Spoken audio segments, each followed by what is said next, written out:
Hello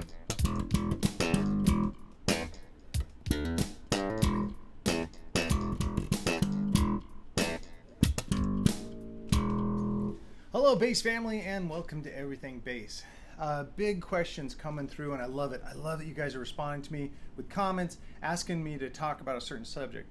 And it's this has come from my videos called Slap Groove series, where I give you sample grooves, trying to get you to take techniques and put them into an actual groove so you can kind of see how techniques work together, work on your pocket playing, getting really tight in with the drums and things like that. But people said, hey, I like your slap grooves, the videos are cool. How do you come up with them? And that's a great question. And I remember asking that question when I started on this whole journey. How do I come up with my own bass lines? You know what? It's a fun experiment, and I'm hoping to get you guys kind of started with this series, creating your own slap bass lines. So the first thing is, back, I started playing bass in the 80s, and the mantra back then for bass players was just do what the kick drum of the drummer's doing. So whatever the bass drum does, just lock in with that. And that's good advice, but it's incomplete. When we're especially talking about just playing along with and locking in with the drummer and creating your own slap lines, if you just played the kick drum, I don't think that's going to give you a lot of juice. So ultimately, you want to listen to everything that all the rhythm players are doing. So the piano player, the rhythm guitarist, things like that, and you want to kind of play a slap line that borrows from them. But again, that can seem a little too big of a job at first. So let's narrow it down. But beyond just the kick drum, let's look at the the snare drum, the kick and the snare.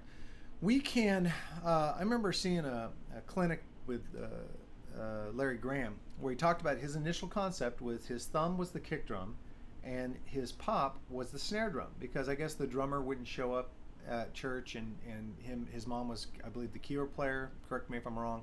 But he started kind of emulating the drums by thinking how a drummer would, by thumbing where a kick drum would be and popping where a snare would be.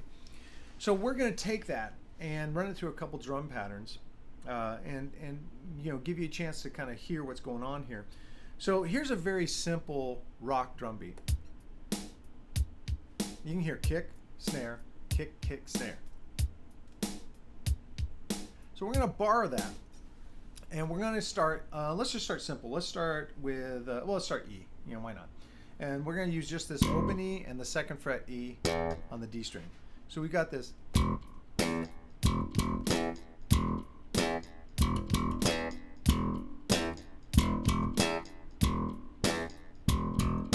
Now that's pretty straightforward, and probably wouldn't be a very exciting bass line, but it gets you thinking different. It gets you focused in. It gets you kind of like becoming one with the drummer in this one simple aspect.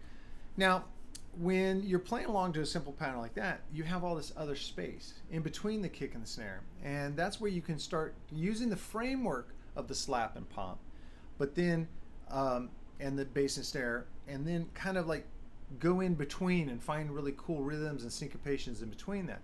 The other thing I find helpful when I'm trying to create a bass line off the cuff, especially like in songwriting sessions where someone's coming in with an idea and they want me to create a slap line, is I look at, again, the harmonic structure. What are the chords I'm playing over? So let's say in this case we're playing over an E minor chord. I would probably start with like E minor pentatonic, and I might just sit and kind of listen to the kick.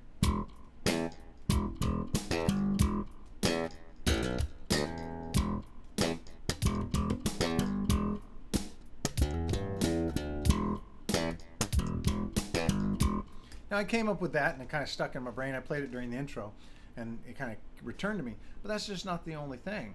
You could, you could become a little more percussive by putting a lot of percussive sounds in between. Not real fundamental notes, but this.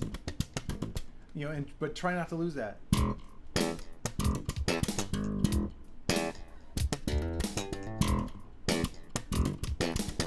I screwed up.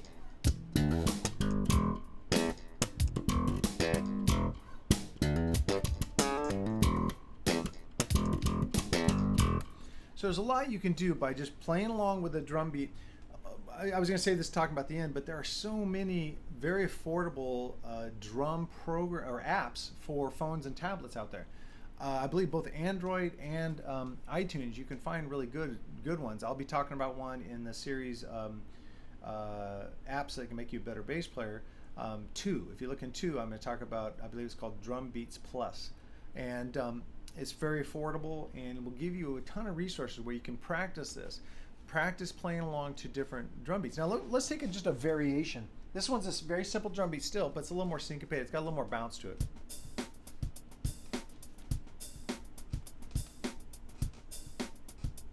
Now when you have a new pattern, first thing you might do is isolate the thumb.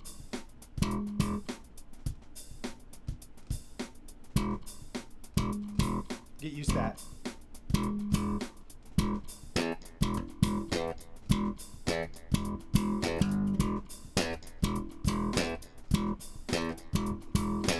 Now, getting locked in just with that would hopefully be the first domino that would fall to give you more ideas of what you could do with it. Initially, especially if this is new, stay with one chord like I did here. I stayed in the E minor. I didn't try to do anything else. But that's just to get your confidence up, get your abilities up. Then you're going to want to start going through and doing progressions, simple progressions, 2-5-1 progressions, 3-6-2-5, 1-4-5. Just play over blues and see how, listening to the drums, hearing the progression move, and how you need to adjust your slap pattern to match all that. I think that's a very cool exercise.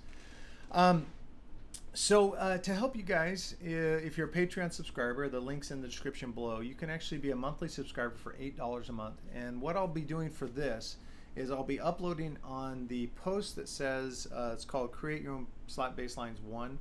I'll put recordings of like maybe four or five different drum beats, 2-minute longs, just drum beats. So that if you don't have any other ways, you can at least download these WAV files, put them onto your device, play against them and see. And I'm going to start real simple, very similar to the ones I played through my looper, but then I'm going to get very complex. And the last one will be a challenge one that'll actually be really syncopated with a lot of crazy snare and bass drum interactions. See if you can mimic it. Lastly, when I started working on this and really listening to just the kick and snare and trying to come up with bass lines, here's what I found out. The benefit goes beyond slap. The benefit helped me lock in with my fingerstyle playing, with my pick playing, in any genre of music, because I really became an active listener of the drum set and beyond. Like, we're going to be doing future how to create bass lines. They'll be more using percussive slap and stuff, where I listen to the hi-hats and I try to pick out things and do those with just rhythmic clicks. Hopefully show you how to build your own. But it's such an exciting exercise to do, and it really helps your total bass musician person. It doesn't just focus on slap. It goes beyond that. So I encourage you to check this out. Try it out. Again, you don't need to download my files. They're there for you. If I can benefit you guys, I would glad to do it. But if you have a drum machine, you have a looper or the drum thing on it, try different tempos, try different genres, metal, Latin. Latin's great for your slap. Crazy good. But there's so much that's out there for you, and I just really encourage you to dive in. Listen, when you're driving the car, you can't practice your bass, but you can drive in and listen to music in the car. Really focus on what the snare and the kick are doing. Really get used to isolating those and listening to them. Ignore the bass line, ignore everything else, and just listen to that. And believe it or not, that really informs you as a musician, makes you a much better player. Hey, I hope this helped you guys out so much. Again, check out the link in the description below if you want to become a Patreon subscriber, get some of those extra perks that make hopefully these video lessons more powerful for you. The biggest tool you have in your tool chest is to comment below. Let me know, what did I miss? Did I go too fast? Do you want me to, is there a certain aspect of creating slap lines that still baffles you, and hopefully that we can all work on it? I would love to have you guys do that. Lastly, please subscribe to the channel. It takes a moment. If you can just go down, hit the subscribe button, hit the little bell icon next to it so you're notified every time I post videos. That just does so much. We're so tantalizingly close to 1,000 subscribers. It's just a watermark that I've just been shooting for. We started this channel January 2020, and right now, like I said, we're 22 subscribers short. It would just mean the most to me and my family if you would just take a moment. It's free just down there to subscribe to the YouTube channel. All right, thank you so much, guys. Give it a like if you enjoyed the video. Share it with some friends if you think it's something they might benefit from. And I will see you at the next video.